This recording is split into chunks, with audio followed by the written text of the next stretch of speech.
Artlist.io.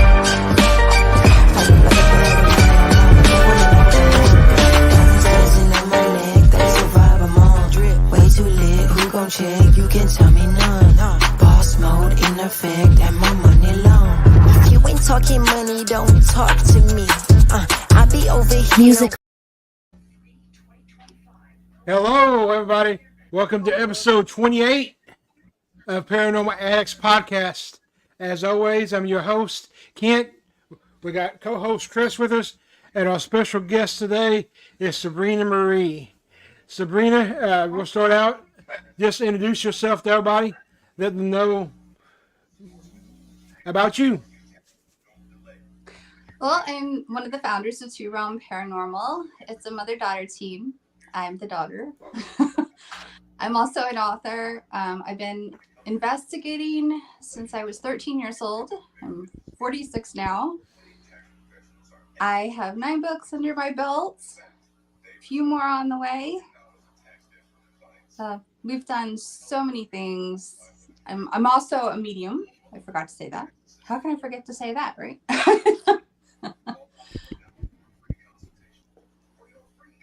Pretty basic stuff. All right, so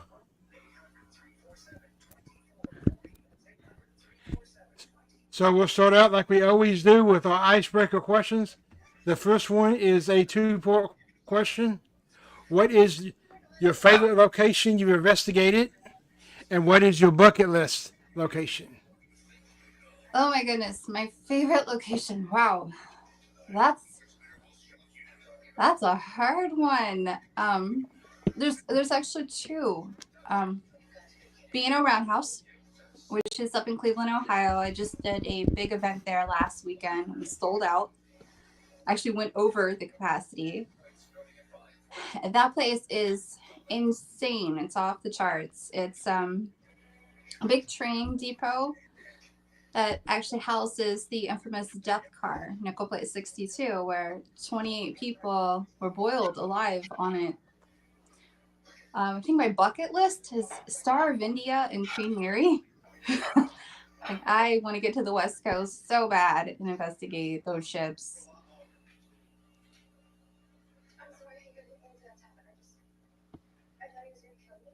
Okay, icebreaker question 2.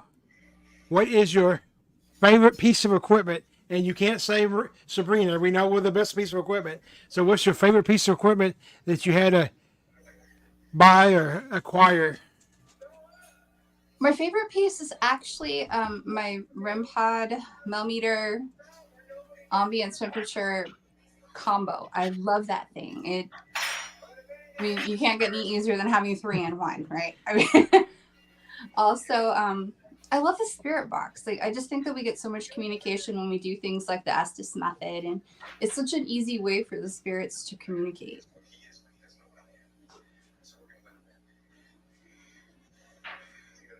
Well, yeah, you can't go wrong with any of those. So I'm actually getting a new piece of equipment tomorrow. I'm so excited about. So I've got an Epibox coming tomorrow. So I finally get to try it out. All my cool friends have one, you know. That's Rob's favorite piece of equipment, and that's Gavin Kelly's favorite piece of equipment. So, you know, maybe I can be a cool kid now. I don't know. So, well, I think you're already a cool kid. So let's start out talking about exactly what is your investigation style, Sabrina? Do you consider yourself like a old school style, or scientific style, or like myself? I'm more of a hybrid style. So. Yeah, that's more me too. I like to do all of it. I think that we're being a medium. I actually like using the equipment and getting techie with it so that it kind of proves what I'm getting sensory wise. But I also like to go old school. We did investigation in Gettysburg back in July, and I spent so much of my camera during the day that I didn't have any battery left. So we went in, my mom and I, just with our senses. No flashlight, no equipment, no nothing. And that was one of the coolest investigations I think we've ever done, because we actually really connected with the spirits one-on-one, and we got to use what we were given as a gift. So I'm kind of I love the tech. I really love the tech. I will buy the toys and have fun with them, but I think we need to be old school too with it. A hybrid is the best way to go. Yeah, I mean, like I said, I consider myself a hybrid. Like, as we know, I'm a whatever title you want to put on it, clairvoyant, medium, whatever. But I've always been able to speak and see him. So, which I consider it a gift now. I didn't always consider it a gift, but now now that I've learned to use it more, I definitely consider it a gift. But I find it, I have all the cool gadgets too. When I do a residential investigation, I like to have the. I find it easier to go to the homeowners with the, this is what I captured on my thermal camera, or this is the recording we got on, than it is to say, well, I was able to communicate with the spirit, and this is what I got. I mean, evidence is evidence, so I never dismiss my gift, and I use my gift to guide. Like whenever I walk into a location, I'm filling it out, and I'm like, I can kind of tell where I need to set up the REM pod and where I need to set up the trip wire, So I definitely use my gift, but I like the gadgets because it makes it easier. Or residential cases, it makes it easier to go to present the evidence than it is to. So the next question. Right. So the next question is, how do you think the para-pop culture, that is my word, para-pop culture, how do you think the para-pop culture has affected the paranormal field, both the negatives and the positives, I mean? Oh, I think that things like the TV shows and the stories and the social media and all of that, the influencers, I think that they gave us an out to be more accepted. But in the same turn, it hurts a little bit, because then people look at it as being, fakery, and that we're not serious in what we're doing. So it's kind of a double-edged sword, where it gives us the ability to say what we are and not be looked at like we're, nut jobs anymore in the public. It also kind of turns it onto us being nothing but entertainment, and sometimes even a joke. So it's kind of a double edge for me. I completely agree. I mean, I think I see the double-edged sword. I mean, you know how I am. I don't have anybody on my podcast or my Paracon if I don't think you're real. So like, and I have friends that definitely go into the para-pop culture category. Like probably my closest friend in the field is Gavin Kelly, and he's definitely, but he's a legitimate investigator, so I'm good with that. And that's just like, my Paracon this year, that unfortunately you couldn't attend due to circumstances. But my headliner this year was Aaron G. Thompson, and everybody knows him now from 28 Days Haunted, and so they actually reached out to me about being on the show. I mean, about being on the Paracon, and I was like, I don't even know who you are. So, but I was like, well, let me get to know you first. So, I had him on the podcast, and so the night before he was going to be on the podcast, I decided I had to binge watch 28 Days Haunted because I had never seen it. So I watched it. I wish I could have that 2 hours back, but anyway. But come to find out, especially for knowing him, he's actually been investigating for 22 years. So, it's kind of sad that he's known for 28 Days Haunted. He's not known what he's actually contributed to the thing. So to me, that I don't really care about the celebrity status. There's some people, they consider me a celebrity, which I am definitely not a celebrity. I am an investigator. That's what I am. But it has opened up the acceptance, I guess, because I'm from right here in the heart of the Bible Belt. Not even the Bible Belt. I'm in the heart of the Bible Belt. So growing up a lot with my gift, a lot of people would walk up to me and be like, "Oh, you must worship the devil," blah blah blah blah blah. So and now at least now I get, "Oh, you mean like ghost hunters?" Or I still get, "You must worship the devil." So at least it's opened up a little bit more of the communication. So yes, Chris, I was saying, did you and when people yeah, say exactly. worship the devil, Yeah. Yeah.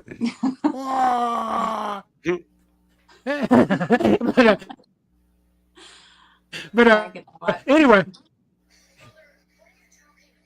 Chris, question. So, what is your take on all the drama we have going on in the paranormal field? Why do you think we have it? And I mean, what's your take on the whole drama? I don't particularly mention the places, but Chris is known to. So, but yeah, just the drama overall. What's your take of why? And Oh my goodness. I think the drama hurts the field. It really hurts the field. It leads into that whole paranormal pop culture thing. It makes us look like jokes if we can't, coincide with each other. There's plenty of paranormal. There's plenty of locations. There's plenty of research to do for serious researchers and investigators, even those for entertainment. There's no reason to be doing all this competition craziness and arguing amongst each other. And it's a big country. It's a big world. I mean, I agree. I mean, obviously, if I was worried about competition, I wouldn't be having people on my show. Really? I'd be like trying to destroy you. Yeah. So yeah, my saying, and I say it all the time, and I don't really use the whole parafamily and all that stuff anymore, just because it's been overused, and a lot of the people that use it don't even practice it. They're just using it to make themselves look good more than so my saying is, the field is about community, not competition. So Right. I say this all the time. Go ahead, Chris. I said I actually called out Eloise Asylum. Really? Yeah. I haven't heard anything about anything going on with Eloise. I was watching their live. Can I explain, Kent? Yeah. I was watching their Yes, live. go ahead. Okay. I was watching their live stream, and I asked about the K2 meter by the lobotomy tools. Oh yeah. I asked, "Are you sure the K2 is not making the lobotomy tools going off?" And they never gave me a response. Yeah, because it was right by antique medical equipment. So I mean, obviously that's a no. You don't place a K2 meter next to anything metal, metal chair, anything. So yeah, that was a legitimate question. I mean, you wasn't accusing him of anything. You were just trying to say, "Hey, I'm an experienced investigator. This is something to look at." Because you always want to debunk if you can. So obviously that was an area. Yeah. So they just blocked them. Yep. So that's really, I was helping them. That's really good for the field. So and I asked if a historian can come on the podcast, and I helped a little bit, and I said I found another newspaper article for them. I was looking for them, and all of a sudden, bling, block. Just for that? Wow. Yep. People are so edgy and so offended so easily now, and one of the things I hate about all this competition and this, they call it drama, is that people are being put in the middle, and it sucks because then you've got friends on all sides. It's because they know. It's because they know they're lying. I don't Yeah, know the backstories on all it's of it. became So money. So they're Yeah. worried. Yeah, they're just worried about the money. And the thing is, you know, um, the thing is, my goal and my team's goal is I want to leave this field better than it was when I got in it. I'm not worried about the competition. I'm not worried about my spot. You know, I, you know, if I get replaced, I get replaced. I don't care about any of that. Kind of like Chris said, my only thing is don't fake stuff. Damien actually said, I believe the best way to hurt the field is flood it with fakery. Is that even a word, fakery? It's I with say fakery and hate and hate. There seems to be a divide from the click hunters and the true investigators. And that's true. But it was explained to me a couple episodes ago when we had Rob and Sarah on the show. As bad as some of the YouTubers are, Sarah and Cody, and on faking stuff, Sarah and Cody, there's still a place for them in the field, unfortunately, because the people that tune into that crap, that fake stuff, they're not the same people that's going to tune into Sabrina or Kent. So as much as we hate them, I guess, and I don't hate anybody, but as much as we have a disdain for them, I guess they do still serve a purpose. And then the last part of his statement is actually a question. He said, do you take 5 or 10 minutes before you get started to gel with the spirits on site? I do. I always go in and introduce myself and make sure that they know that I'm there with good intention. I want them to know that they can trust me. Exactly. I say it all the time when I train people, because that's actually my passion. Now, I love training the new people. But we all know my team, Ken 10 Paranormal. We're a large team. We're actually adding a new member tomorrow, so we're actually up to 18 members on my team now. And Holy cow. but you don't just join Ken 10 Paranormal. Yeah, yeah. It's a good thing and a bad thing. Most of the time, I'm really happy with it because it allots us opportunities that other places people don't have. Because we're a big enough team if we want to go investigate like Ravenly Hills or or Harriman Hospital. We don't need anybody with us. We're big enough that we can investigate it on our own. So there's definitely more positive than negatives. So, sometimes it's like babysitting, but most of the time it's good. But you don't just join Ken 10 Paranormal. So if you want to join my team, you have to reach out to us, and then we have an interview process. Me and one of my team leaders will meet with you. For some reason, Wendy's is the place we meet at. I have no idea why, because I'm really not a Wendy's fan. And but Wendy's is, but their lobbies, is not. Yeah, the lobby's big enough that we can do it. So we meet them there, and then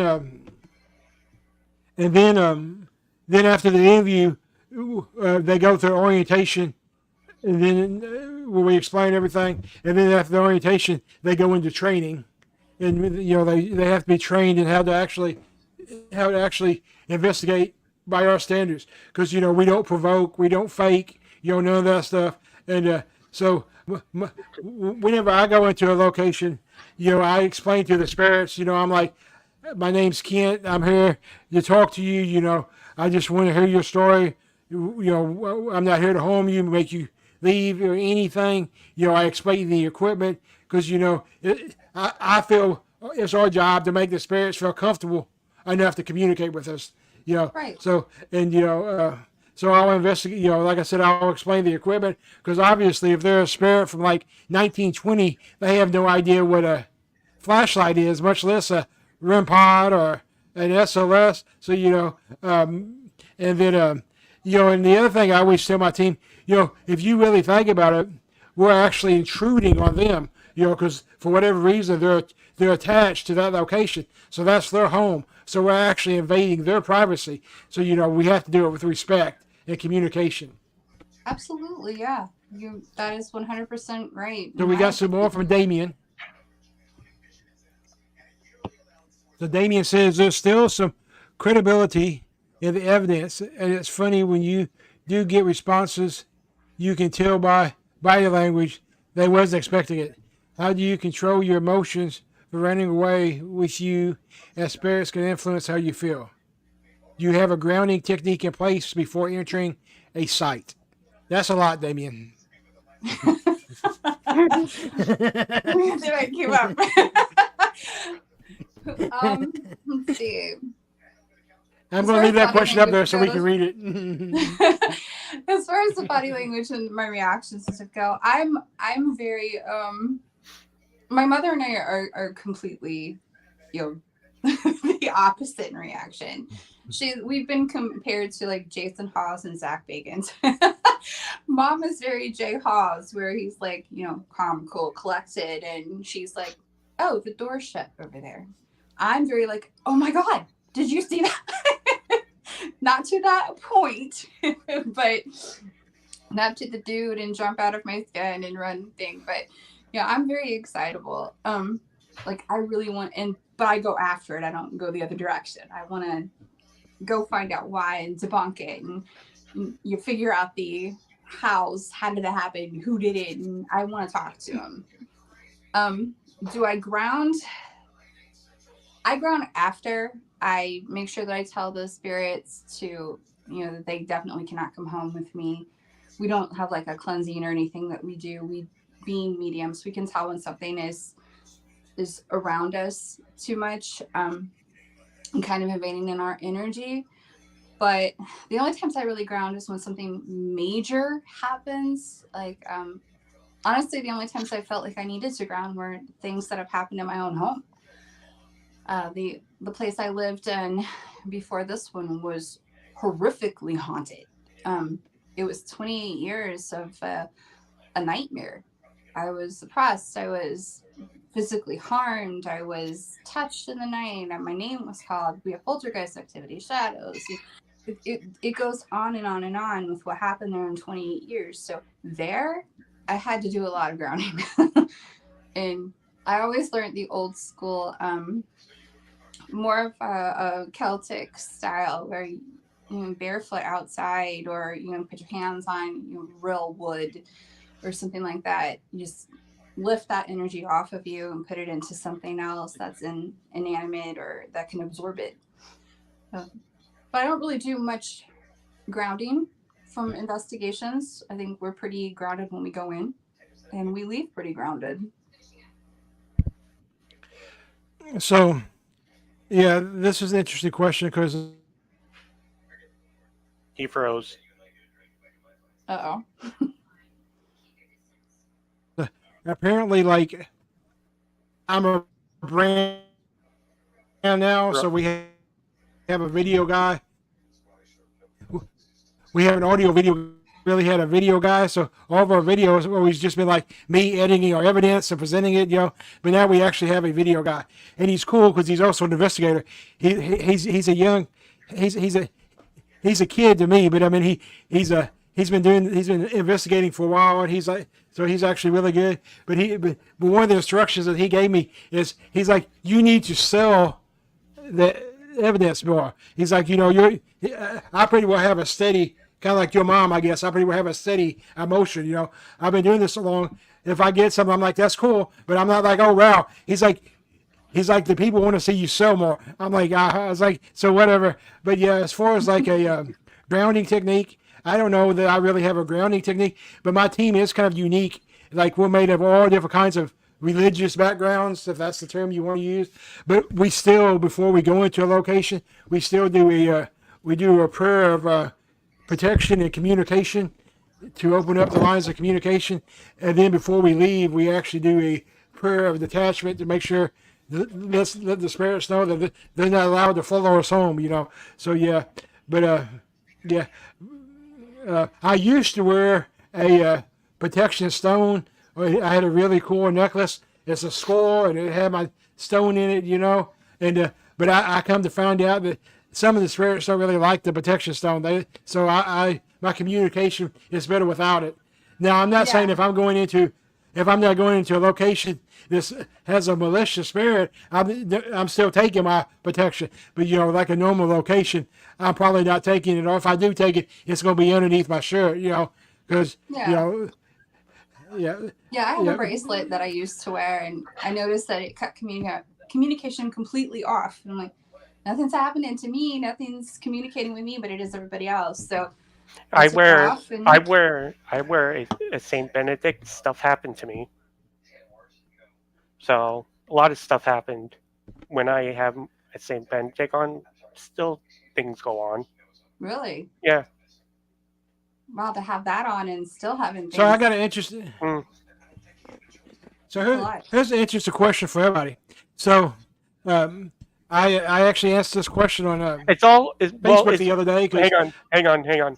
It all depends on the ghost's mood Oh, okay. because sometimes they don't want to communicate. Sometimes they do. That's right, true. yeah, Yeah, they're not trained exactly. monkeys. It's Yeah. completely up to them. So, here's my question. I actually asked this on Facebook the other day, and I got lots of interesting responses, and it actually changed my decision. But I'm looking to add to my tool chest. Why I don't know, because I think I got more money in my tool chest than I do in my house. But I'm always looking to add the next piece of equipment. So my question was, what's your take on like a energy pump? Do you think you think they're worth investing in, or do you think they're a waste of you know um, a waste of Like an EM pump. money? Yeah, Um, yeah. I've used them where they've actually helped. We used them at the orphanage in Gettysburg, and it amped up the activity. It did give them more strength for the kids to come through. But then I've used them, and it's still been, crickets. So I think it depends on the situation. It's a good arsenal to have. If things are slow, you can try it. But it depends on the situation. Well, I mean, for $71, Hmm? you want resorts, but Larry Enso the third. I don't know if you guys know Larry, but he's a award-winning filmmaker, and he's a friend of mine. He's actually going to be at the Paracon with you next year, Sabrina. But we were talking about it, and he pretty much said the same thing you did. Good resorts or bad resorts, depending on.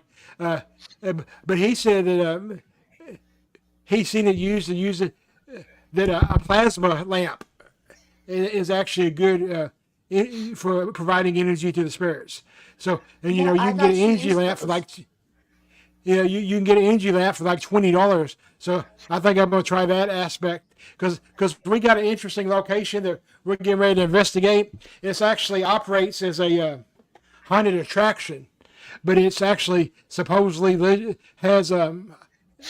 is actually supposedly active. I don't particularly like the term haunted because bad people look at it as a negative thing, but it has activity, and but it's a big building. It used to be a slaughterhouse, so I thought having something to provide a little bit of extra energy would be good there, because if the spirits are there, they go back to like 1956.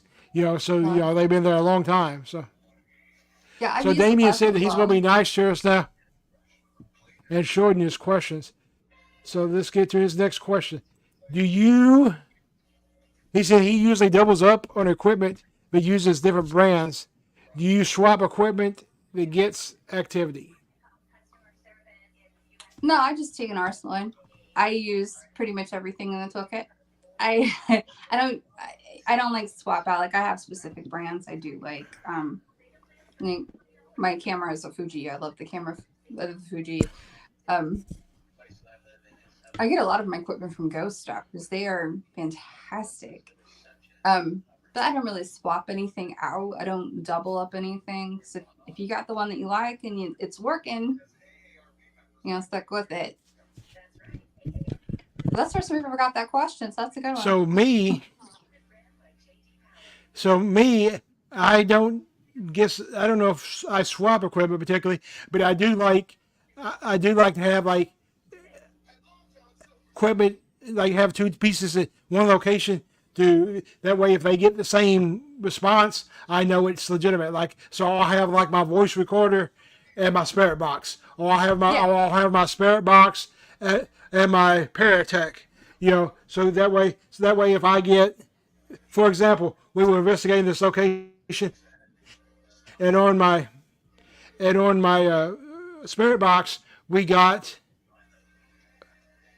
"Will you please leave now?" That's what we got, and I mean it was pretty clear, you know. And on the Paratech, it actually said, "I want you to leave now," and that's the exact words it said. "I want you to leave now." So that's close enough that you have to say that's a legitimate answer. And then Yeah. the location that we was at that time, was people always said that it wasn't really active, even though it was an abandoned building. So I don't know how much you know about the LBL in Kentucky and Tennessee, but basically they decided to kick all these people out of their towns to build a recreational center. I mean, they just made everybody leave. And so there's the Kentucky and Barkley Lake, the two biggest man-made lakes in the United States, are actually there. And Kentucky Lake, it's actually over a cemetery. They didn't move the bodies or anything. They just made it a lake. So anyway, it's really interesting. So one of the houses that's still standing has always been called Hotel California. Don't know why, but the history of the house is built by a riverboat captain. That was his dream house, his vacation house, his retirement house. But he was made to just abandon it.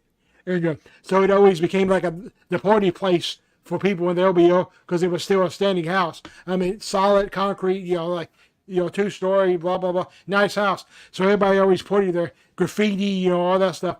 But people always said that it wasn't very haunted, active. And I was like, there's no way with that history that can't have activity.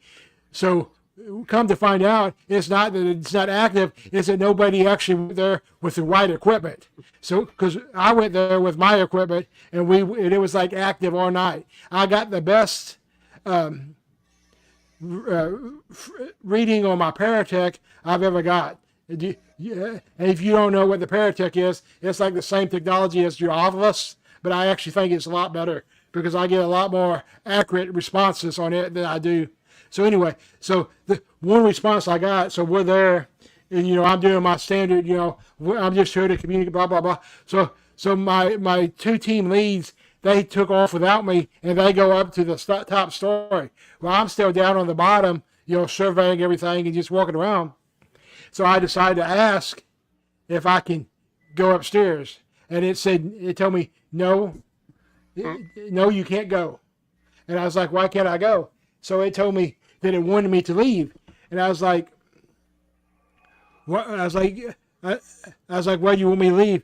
And it's like destroyed property, And I was like, "Yeah, I mean, you can just look at this letter and everything." And I was like, "I'm not here for that like everybody else." I was like, "I'm just here to talk with you, find out your answers." And the exact phrase I got, and this still gives me goosebumps to this day. The exact word for word response I got, I'm afraid it is too late for that. Wow. So so that was kind of well. So replace not necessarily, but I do double up. And before I add a piece of equipment to my arsenal, if that's the term you want to use, I test it for 3 investigations to make sure it's going to be a useful piece of equipment. So Damien, on the thing about going back to the plasma lamp, he said that he's actually used a lava lamp, but it wasn't very successful. And lava lamp works more by heat, and plasma works more by energy. So I could see that. So his next question for us is, do you carry themed trigger items? For example, toys from the 18th century or older on sites, So do you use trigger items, Sabrina? Yes, I do. We actually have a doll that my mother built. She's a motion sensor. We can put a recorder in her, and so yeah, she's named Evie after EVP. But yeah, she's modeled to look like she came from like the early 1900s, and we've had amazing success with her. We also took there's a hotel in Marietta, Ohio called the Lafayette, and there's a little boy there. He's about 8 years old.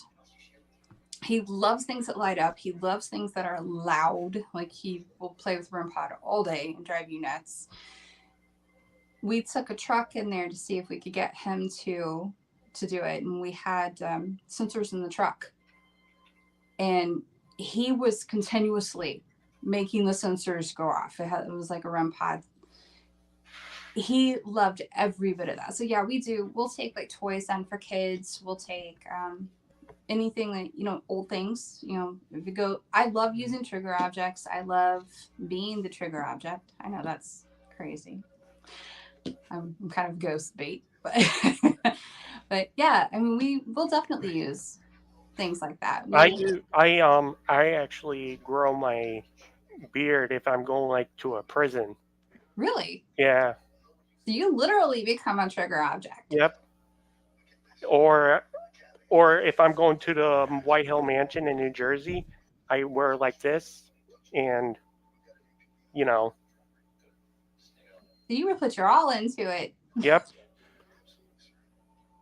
Yep. So yeah, I use trigger items too, and and like Chris, sometimes I'm all in. Like we have a place close to us. It's called Camp Boulevard. It's a private cemetery now, but it was originally a Civil War basic training camp for the Confederacy, and like a third of the soldiers that ever served there actually died before leaving the base of meningitis, and other stuff, so so it's always been active. So like when we investigated last time, I actually had a Civil War reenactment team come with us and come out of the field with it, like they were coming back from maneuvers, and that would be awesome. And so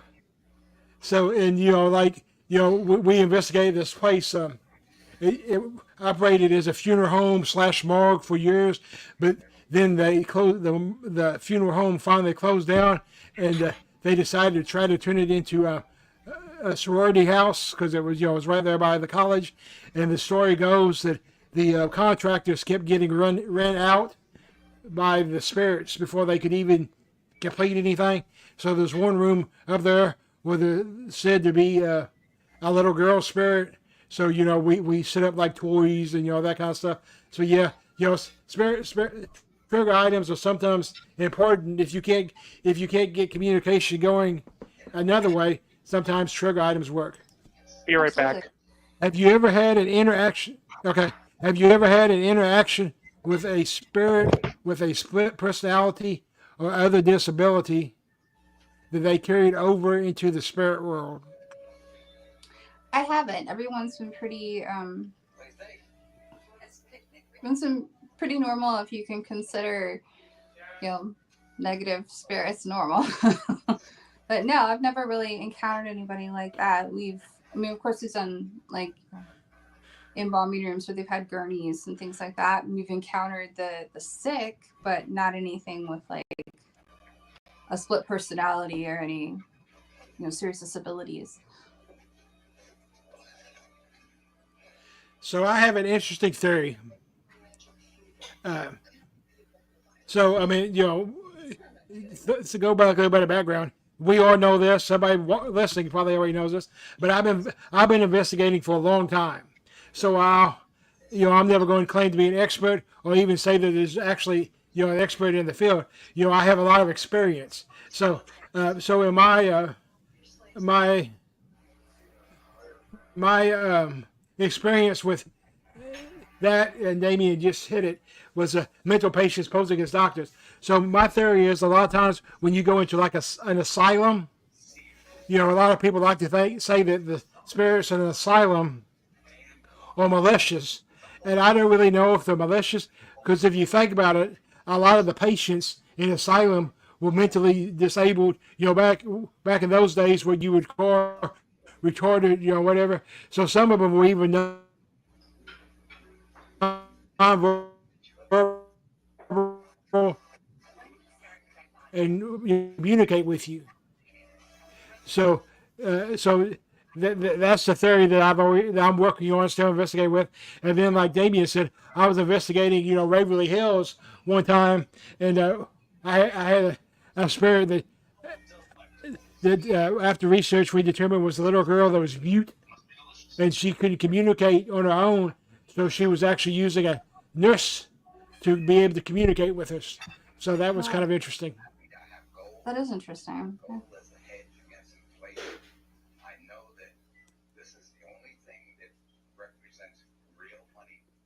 So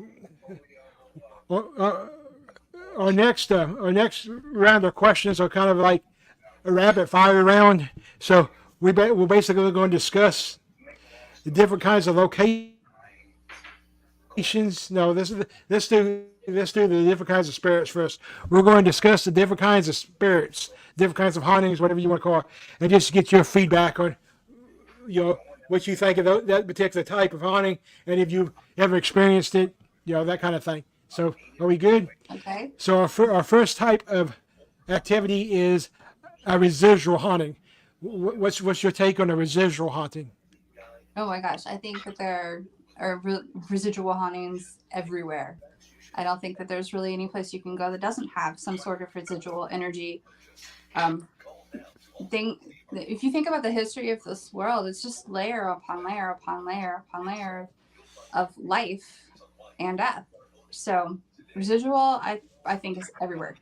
I don't think you can get away from it. So, I mean, for everybody that don't know, which, like I said, I love teaching, so I assume everybody that's watching and listening understands this, but there might be some new people that's just interested in the paranormal listening to us. So just so everybody understands, a residual haunting is basically like a tape recording. The same thing over and over again. You can pretty well know what's going to happen at that time. Same thing happens. You can't communicate with it because it's just residual. So my best experience with a residual haunting is we have a location here that we investigate all the time. I've actually investigated it like 12 times. It used to be the African American hotel during that time, and all the famous people stay there. It's just an active place. But one of the famous spirits there is believed to be Miss Maggie, who was the owner. Miss Maggie is an interesting character to begin with, because Miss Maggie was a black businesswoman during that time, which was pretty well unheard of. Well, Miss Maggie wanted to open this hotel for years, but her husband would never open it. So when her husband died, she used his name to open the hotel anyway. So, there's a lot of history there. But the residual spirit there is believed to be Miss Maggie. And at 11:01, I have no idea why it's 11:01, but at 11:01, you're said to be able to see her walk down the stairs.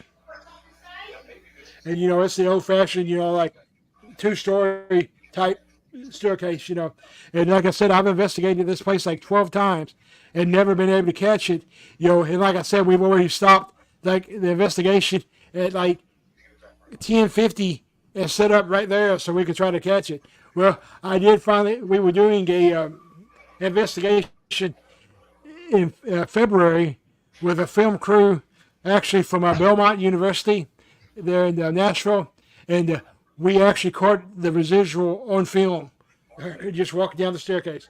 So that's kind of a cool story. Let's see what Damien says here. To us, I'll always be on repeat because that's true. Yes, it is. So the next kind of haunting is intelligent. What's your take on an intelligent haunting? Less rare, and less common, I should say. Less common than residual, but definitely something that I've experienced a lot. That's what we go out looking for, right? We want that intelligent experience. We want that communication. We want somebody to answer our questions and tell us why they're still here, how they're still here. So I think the intelligent is the primary point of paranormal research.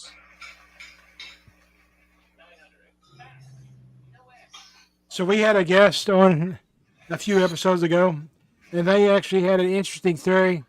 Most people believe that residual hauntings is probably our most common kind.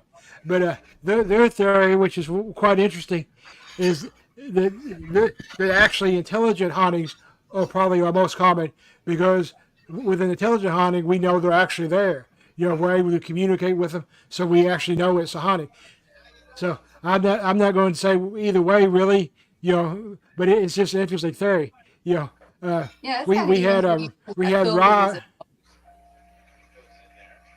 it. we had Rob from a Ghost Scare on last week, and his theory, he's not even a believer.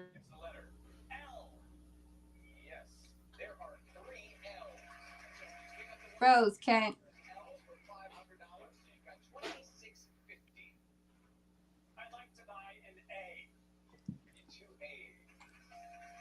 Spirits first. What do you think about a malicious spirit? Malicious spirit is something that I've had far too much contact with. The last place I lived in, there was a malicious spirit who tried to kill me.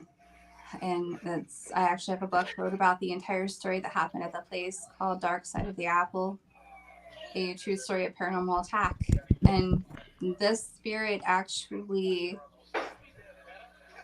put her hands through my chest and squeezed my lungs and my heart to the point where I couldn't even speak. I was about to pass out.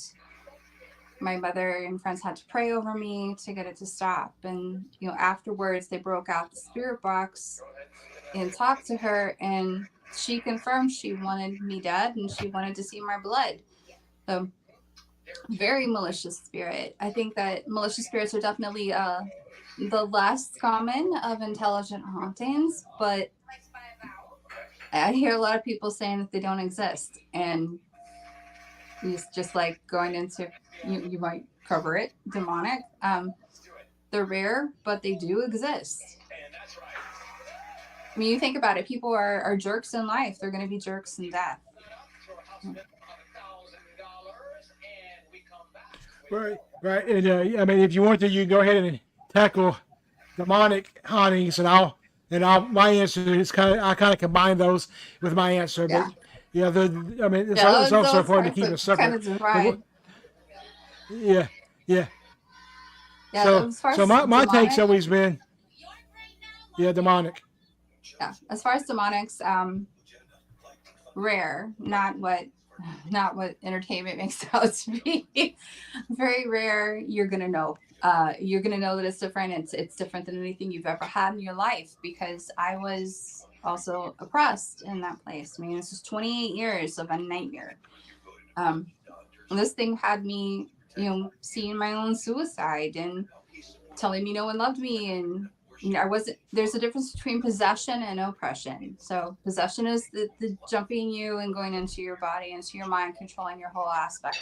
But this is oppression, controlling your mind, making you feel and think things that, aren't necessarily real, like making me think my mother hated me, making me think that, a child that I loved extremely was killed. Demonic. So yeah. Demonic is a hard So one. yes, my thing's always been it's with beyond evil.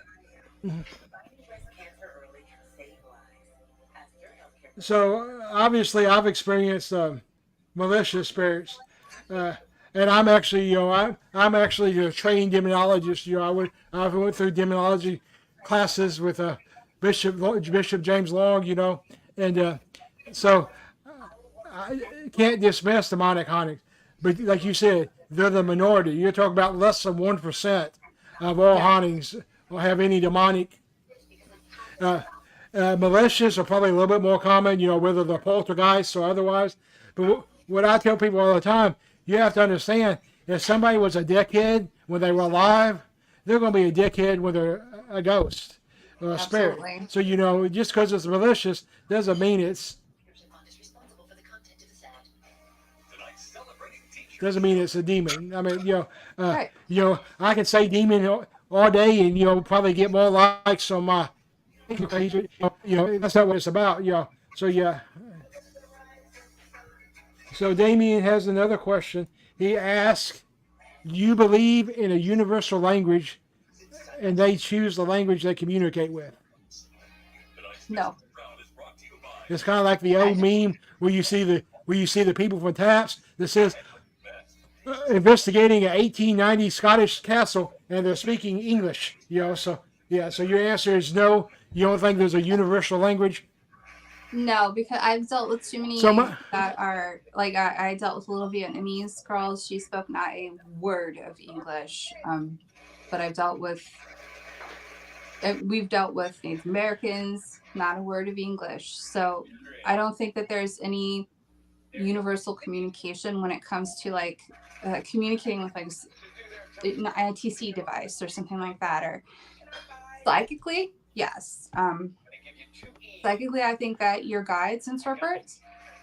So, say the little girl that was Vietnamese, she could have said something to me in her native language. My guides may have translated it to me because they knew, but they're different. They're not us. They're not the typical spirits. Our guides are a higher being.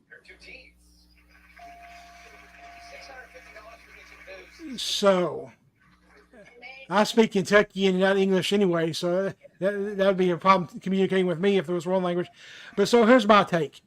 So that's an interesting question by Damien. But my take is, I get where he's going at. We all have our spirit boxes or ovulists or parrot, and it's all communicating to us in English. So, but I mean, what you have to think about is at least by the theory of how they all work, is the scientific reasoning. And yes, I understand we're pseudoscience, but it's still science. The scientific behind the spirit box and everything is the spirits can manipulate radio waves. So they're manipulating all radio waves. So that is why they're in English to us. Well, I've actually heard responses through the spirit box, through Phasma and Geoport, things like that have actually been in different languages. So I've heard Spanish, I've heard German. I was getting ready to say that too. We actually investigated this. It's a seed mill, but it was built by Yugoslavian POWs from World War II. They were there as POWs, and they were forced to build this seed mill. And we went in, and I mean, it's pretty well untouched from that era. And they still have the tunnels where they used to move the prisoners so the public didn't see, and where they punished them. So we were investigating in the tunnels, and I decided we wasn't getting a whole lot of communication, so I decided to use a translator and speak to him in Yugoslavian and German, and yeah, they would respond back to me in German and stuff. So yeah, so my theory really is that spirits they operate on a different dimension than we do. So they communicate with us however they choose to. They can understand us, and the way they communicate with us is their choice. And even if they do communicate with us, it's completely up to them, because they're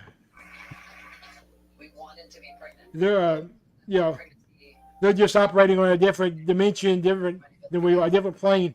So that brings me to a question that we had last week or the week before. That's kind of an interesting question. So, do you believe that spirits from different eras can communicate and know that they're there? So, like if you're at a house is active, and they were active from different eras, do you think the spirits know the other spirits there, and do you think they can communicate with each other? I think it depends on the situation. I've been to places where the spirits have no idea the other spirits are there, and I've been to places where they actually know that they're there. Like the Lafayette Hotel, again, it's my favorite place. Oh, you brought a dog in? I'm totally distracted now. But there was a little girl there that was terrified of a man from a different time period. So, I mean, it can happen either way. So, I think a lot with the I, paranormal is depends on the situation, depends on the location and the spirits involved. right. I've investigated places where, like, for example, like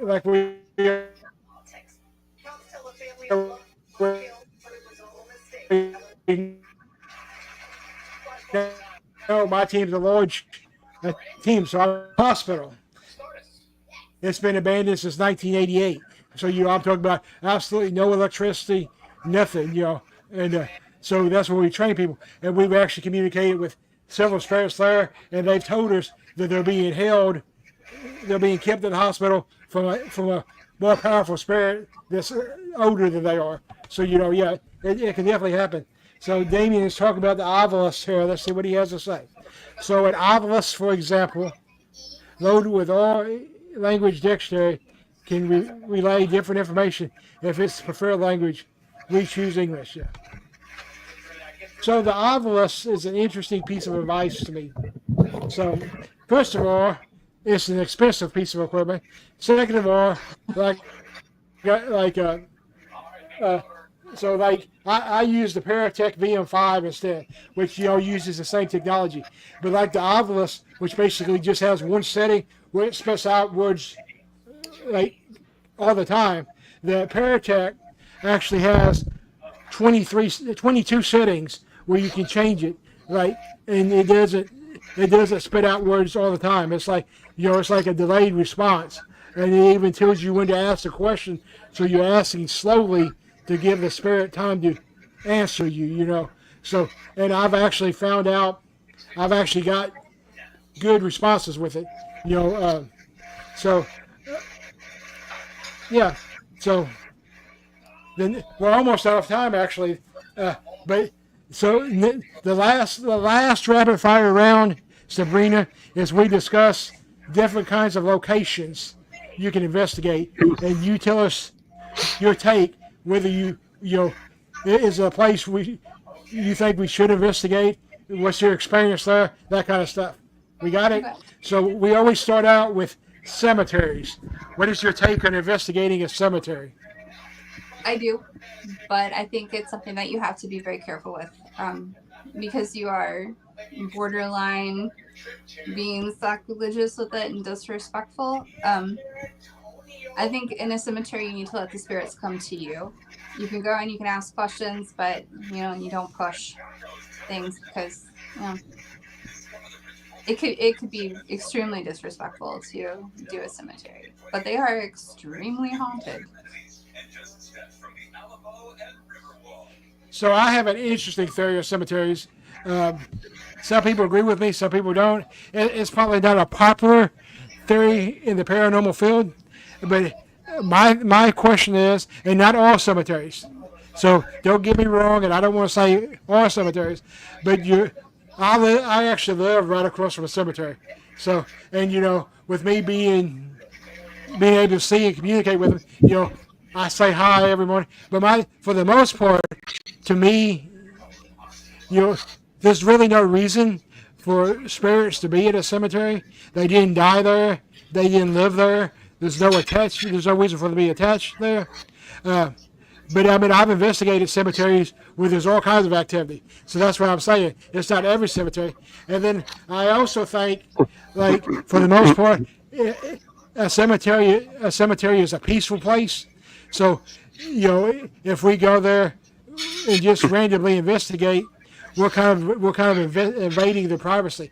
And and that's if we go there. So, like, going back to Camp Boulevard, it operates as a cemetery now, where they have a witch's grave there, from the 1903, and she wasn't really a witch, but she was,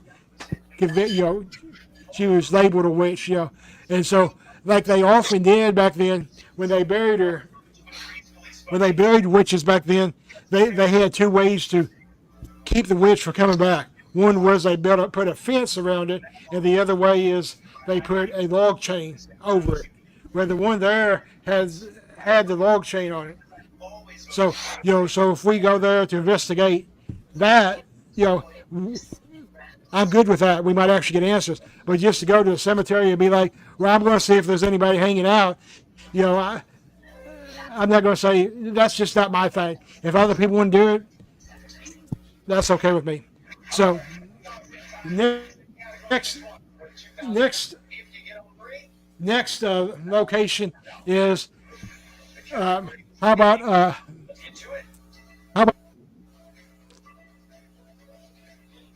I didn't get the last one. Say that again, Kent. Can't. I'm sorry, a school? Are we there? Can you see me?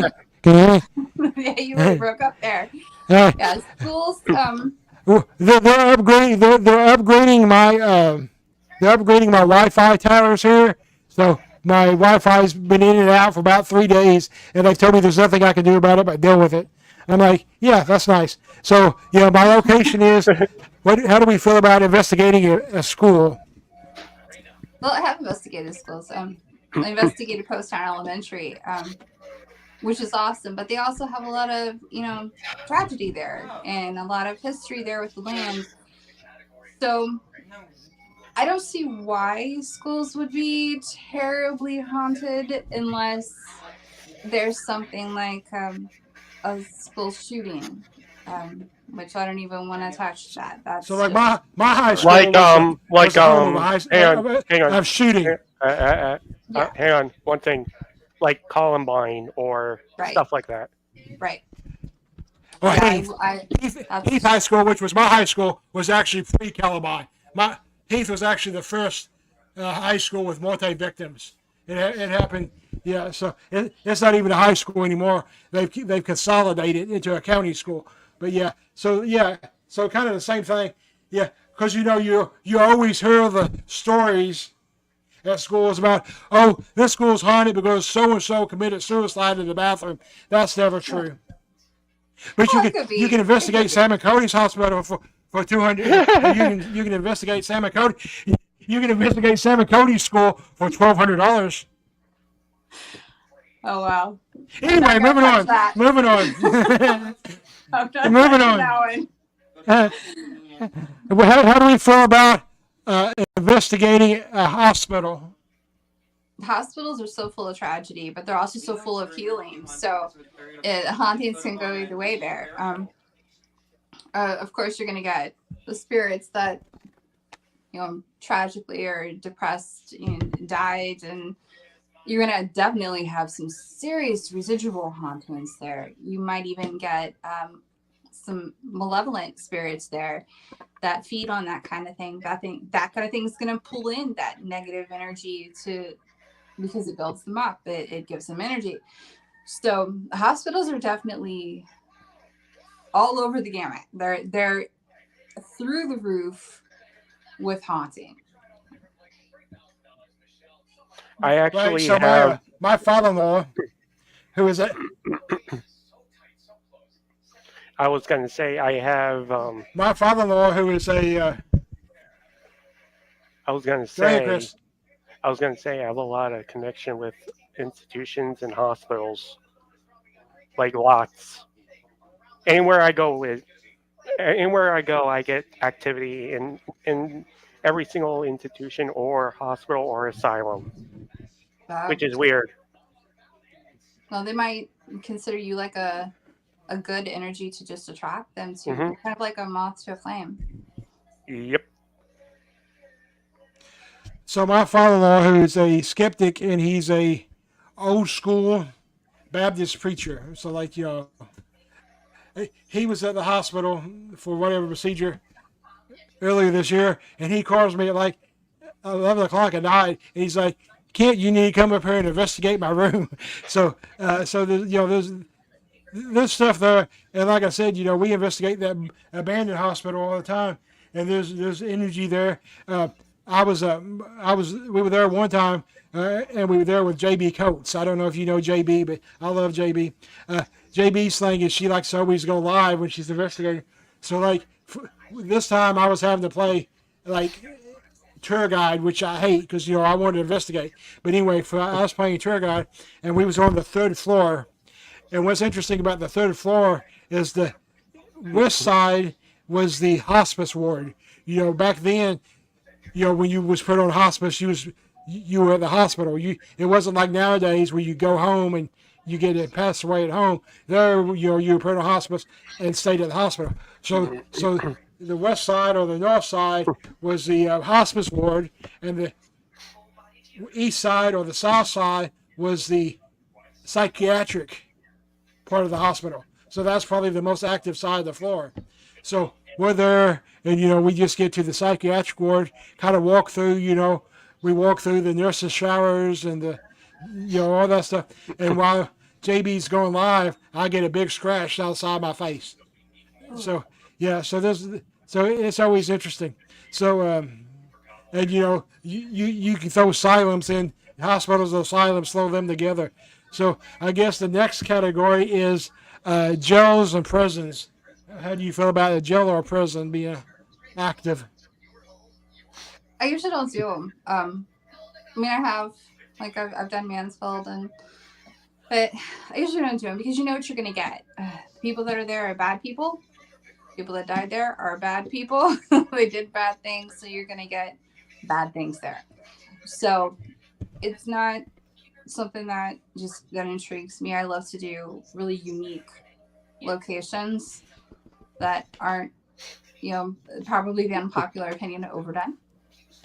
People hate it when I say that, but jails are always going to be haunted, but they're always going to be haunted with things that are not so great.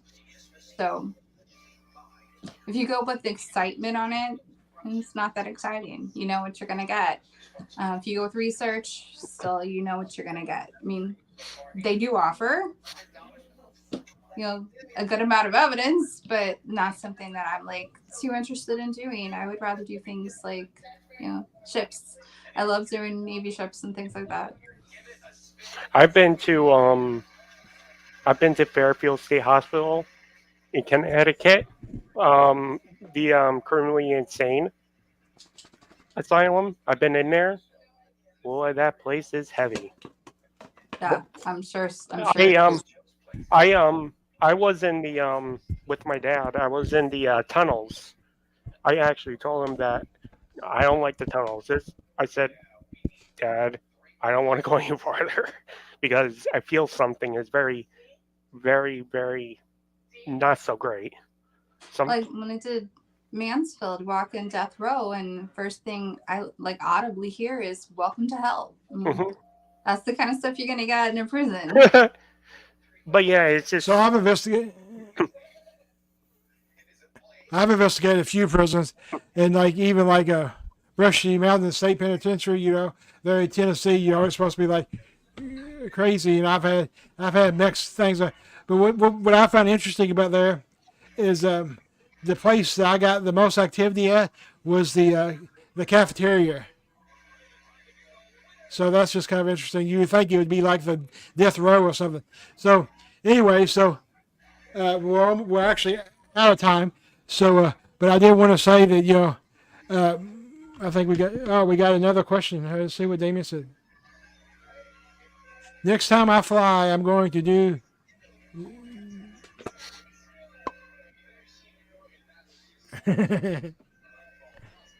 So, I'm going to ask what I call my Damien question, Sabrina. What is your take on Ouija boards? What do you feel about using a Ouija board in investigation? Here we go. For me, it is an absolute no. That's my biggest. Damien, I love you, but I got to do that. You know, brother. No way. If you want to use them and you know how to open and close them, and that's your prerogative. But for this check, no, I'm not touching them. Actually, I just saw on Facebook. I just saw on Facebook about a Ouija board. Actually, about Ouija board. I saw that. They said it doesn't. Have you seen that? Have you seen that, Damien? I saw that. I was going to ask Damien what he thought about it, but I lost the link. So if you see the link again, Chris, send it to me. Mm-hmm. Yeah, so I'm going to close with this statement and see how.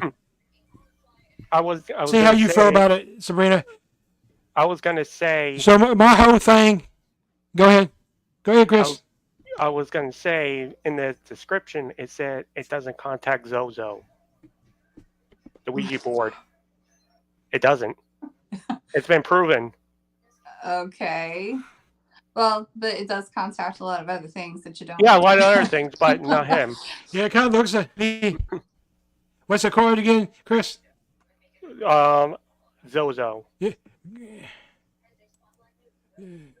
Yeah, Zozo's the myth. Zuzu is a myth. So here's my thing on the Ouija board. I think it's a useful tool if it's used right. I don't think it's going to. I don't think it's evil. I don't think any of that stuff. It's like any piece of equipment. You have to know how to use it. I tell people all the time. It don't make any difference what equipment you use. You have to know how to use it. They all got everything's got a false positive. Everything's got a usefulness. You have to know. Ouija board is no different. So anyway, so with that being said, this is kind of like my closing statement. So let's see how everybody feels about this. So I tell people all the time, when you go into an investigation, like I said earlier, we're the best tool we have. So you have to learn to use your instincts. If you feel you need to set up a camera in that room, set up a camera in that room. If you feel you need to go investigate the basement because something's drawing you to the basement, go investigate the basement. If you have a feeling you need to leave, you probably need to trust that feeling. What do you think about that statement there, Sabrina? Absolutely agree. Yeah, you were definitely your best piece of equipment. You need to trust your senses, trust your gut.